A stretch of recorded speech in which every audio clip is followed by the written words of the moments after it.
Chers Montluçonnais, bonjour. Depuis plus de 2 semaines, je suis chaque jour sur le front de lutte contre le Covid-19 avec les élus de mon équipe municipale.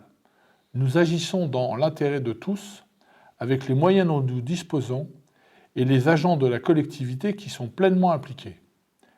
Nous cherchons quotidiennement des solutions pour aider les agents et les personnels de santé, d'accompagnement, d'encadrement, d'entretien, de sécurité et de protection dans les hôpitaux publics et privés, dans les laboratoires publics et privés, les EHPAD, les centres d'accueil, les foyers d'accueil et d'hébergement, pour tous les publics, les jeunes, les moins jeunes et les plus âgés, souffrant de difficultés physiques, psychologiques ou morales et mentales, mais aussi et bien sûr pour nos policiers, nos pompiers et nos gendarmes. Nous avons pris déjà de nombreuses mesures et eu de multiples actions. Nous avons commencé le 10 mars dernier par l'annulation du carnaval du Boeuf-Villers, car nous pensions dès cette date qu'il fallait prendre le maximum de précautions. Le 13 mars, nous avons décidé l'ouverture d'une garde d'enfants de 0 à 11 ans pour les personnels de santé dont je viens de parler. Cette garde est aujourd'hui complétée par une garde de nuit et nous envisageons de faire aussi la garde de week-end. À partir du 16 mars dernier, nous avons créé une cellule de crise dans la collectivité pour assurer le plan de continuité des actions et des services de la collectivité. Nous avons organisé le week-end dernier et en début de semaine des visioconférences avec les professionnels libéraux de santé, médecins et infirmiers. Ça nous a permis de leur donner énormément d'informations et d'échanger sur les méthodes de travail. Nous avons eu aussi l'occasion d'apprendre quels étaient leurs problèmes. À cette occasion-là, nous avons décidé d'ouvrir des centres d'hébergement pour les professionnels de santé qui ne souhaitent pas rentrer chez eux chaque soir. Les professionnels de santé libéraux seront donc logés et sont donc logés, puisqu'il y en a qui le sont dès aujourd'hui, enfin dès hier pour être précis, au lycée Einstein. Les professionnels de santé des hôpitaux privés et publics pourront être logés à partir de ce soir au lycée Madame de Staël.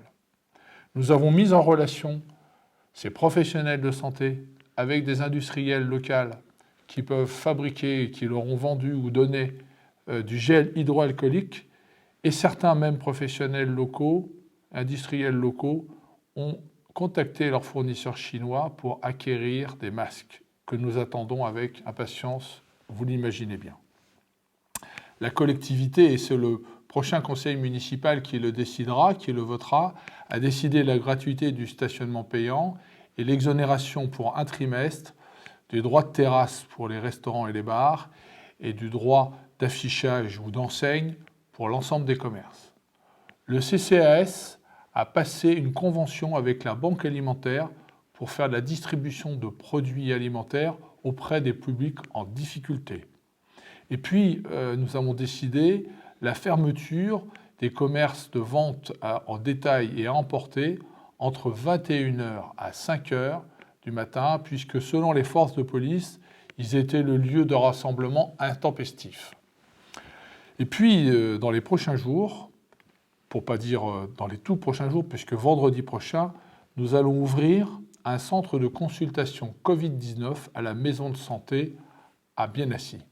Ce centre de consultation Covid-19 sera géré par les médecins libéraux de la ville qui se sont portés volontaires pour un grand nombre d'entre eux. Pour pouvoir accéder à ce centre de santé, il faudra impérativement passer par son médecin traitant ou par la régulation. Aucun patient ne sera reçu en direct à ce centre. Et puis, à partir de lundi prochain, la ville va mettre en place un numéro vert.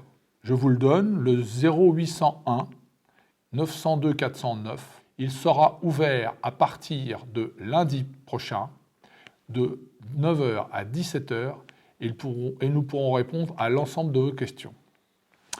Ma volonté est de protéger et de favoriser la prise en charge de l'ensemble des patients dans les meilleures conditions possibles. Cependant, la meilleure façon de se protéger et de respecter le confinement décrété par le gouvernement. Je sais que pour un certain nombre d'entre vous, et notamment les jeunes, il est extrêmement difficile de rester enfermé. Vous préférez vivre ensemble, dehors, je le comprends. Mais je vous demande de penser à vos parents et à vos grands-parents. En ne respectant pas ce confinement, vous mettez en danger les plus fragiles d'entre nous, et notamment nos aînés.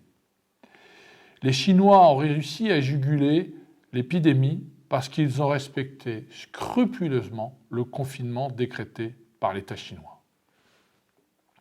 Respecter aussi les mesures barrières les plus simples, comme se laver les mains, c'est essentiel et ça permet d'éviter de transmettre le virus. Et puis nous devons rester solidaires et unis, alors n'hésitez pas à contacter vos proches, vos familles. Il ne faut laisser personne seul et isolé. Alors je vais vous dire courage, courage, je suis à vos côtés et vous pouvez compter sur moi.